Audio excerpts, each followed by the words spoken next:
अब्दुल रहीम रंगारी बाबा के एक भक्त थे और 1913 की ये घटना है।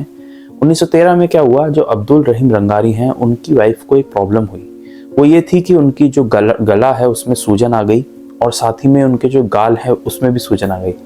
तो पूरा सूजन की वजह से वो कुछ भी खा नहीं पाती थी, कुछ भी निगल नहीं पाती थी और ये सब दिक्कत उनकी थी।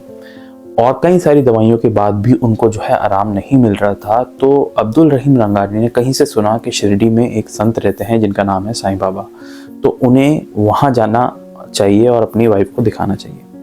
अब्दुल रहीम रंगारी ने ये सोचा ही था और बाबा को मन ही मन प्रणाम करके वो जब अपने घर से निकले तब उनकी वाइफ की जो गले है उसमें सूजन थी और उनको निगलने में दिक्कत थी।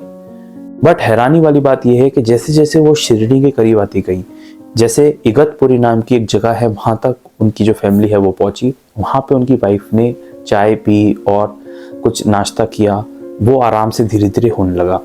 जैसे वो नासिक तक पहुँची तो थोड़ी और चीज़ वो खाने लगी, मतलब उनकी जो प्रॉब्लम है वो शिरडी के करीब आते आते ही वो प्रॉब्लम दूर होने लग गई। और जब वो शिरडी पहुँची तो लगभग 60-70% उनको आराम मिल चुका था। अब वो द्वारका माई में बैठते हैं और बाबा से प्रार्थना करते हैं कि बाबा ये जो मेरी वाइफ है इनको प्रॉब्लम है और गले में सूजन है, इसलिए मैं आपके लिए यहाँ पर आया हूँ। फिर बाबा उनको ऊपर बुलाते हैं और अब्दुल रहीम रंगारी की वाइफ के सर पर बाबा हाथ रखते हैं और कहते हैं कि मालिक अच्छा करेगा। ऐसा कह के बाबा ब्लेसिंग देते हैं और आशीर्वाद देते हैं, जिसके बाद कुछ ही समय में वो ठीक हो जाती हैं बाबा। फिर उन्हें उदी भी देते हैं और जिसके बाद उनकी जो प्रॉब्लम है वो एकदम ठीक हो जाती है और सूजन बिल्कुल गायब हो जाती है और वो पहले जैसे स्वस्थ हो जाती हैं।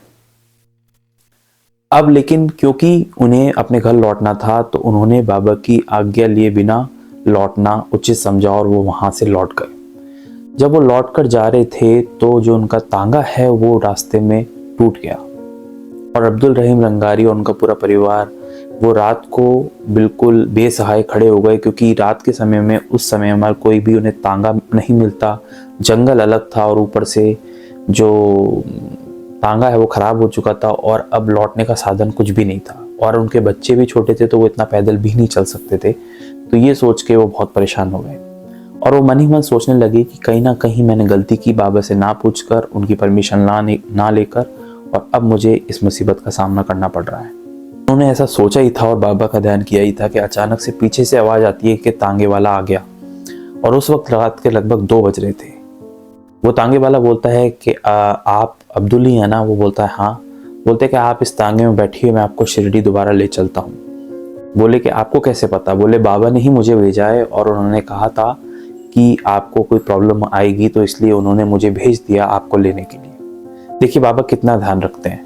उसके बाद वो तांगे वाला उनको लेके शिरडी आता है और रात के 2 बजे बाबा उनसे कहते हैं कि मैंने तुमसे मना किया था ना, और तुमने मेरी परमिशन भी ढंग से नहीं ली और तुम्हें अब प्रॉब्लम का फेस करना पड़ी।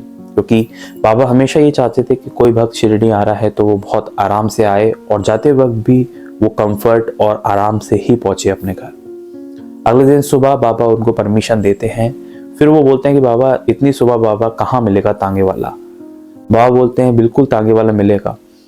वो जैसे ही पलट के देखते हैं तो पीछे से एक तांगे वाला आ रहा होता है। उनको इस बात का एहसास नहीं होता कि उस समय पर पीछे कोई तांगे वाला था भी नहीं, बट बाबा के कहते ही वो तांगे वाला वहां कैसे प्रकट हो गया। ठीक इस तरीके से फिर उनको बाबा ने रवाना किया और वो बहुत आराम से अपने घर पहुंच गए। तो इस तरीके से भक्त आते हुए भी बाबा की निगरानी में आते थे, क्योंकि वो जैसे ही शिरडी पहुंचती गई उनकी वाइफ ठीक होती गई और जाते समय भी बाबा उनका पूरा ध्यान रखते थे। उम्मीद है आपको ये कहानी सुनकर अच्छा लगा होगा और इसी तरह साईं बाबा से जुड़ी हुई ढेर सारी रियल हिस्ट्री इस चैनल पर अपलोडेड है, वीडियोस अपलोडेड है जिन्हें जाकर आप देख सकते हैं, समझ सकते हैं। मैं बाबा से जुड़ी हुई असली कहानी पढ़ता रहता हूँ, समझता रहता हूँ और आप तक पहुँचाता रहता हूँ। मिलेंगे एक नेक्स्ट वीडियो में एक रियल हिस्ट्री के साथ, एक नई कहानी के साथ। तब तक के लिए ओम साई राम।